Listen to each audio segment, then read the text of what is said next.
Dinner ও সূর্যের বিয়ের আসরে হঠাৎ করেই ঘটে যায় বড়সড় এক নাটকীয় ঘটনা। বিয়ের অনুষ্ঠান চলাকালীন পুলিশ সেখানে উপস্থিত হয়ে ডিনাকে গ্রেফতার করে। এমন দৃশ্য দেখে উপস্থিত সবাই হতবাক হয়ে যায়। আগামী পর্বে দেখা যাবে মেয়েকে সবার সামনে নিয়ে যেতে দেখে ডিনার বাবা পুলিশের কাছে এর কারণ জানাবে নেই। তবে পুলিশ জানায় আইনগত প্রক্রিয়া ডিনাকে নিয়ে যাওয়ার সময় বিয়ের আসরের পরিবেশ একেবারে বদলে যায়।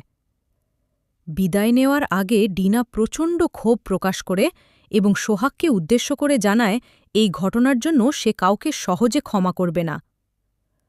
অন্যদিকে সোহাগ পুরো ঘটনায় শান্ত থাকে এবং কোনো প্রতিক্রিয়া দেখায় না। শেষ পর্যন্ত পুলিশ ডিনাকে নিয়ে সেখান থেকে চলে যায়। তাহলে ডিনার এই গ্রেফতারের পর গল্পে কি নতুন মোড় আসতে চলেছে?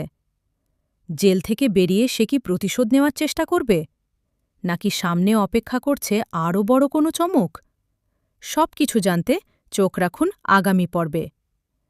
ভিডিওটি ভালো লাগলে একটি লাইক দিন, মন্তব্যে আপনার মতামত জানান এবং এমন আরও টিভি সিরিয়ালের নিয়মিত আপডেট পেতে হ্যাসিব নিউজ ইউটিউব চ্যানেলটি সাবস্ক্রাইব করে পাশে থাকুন।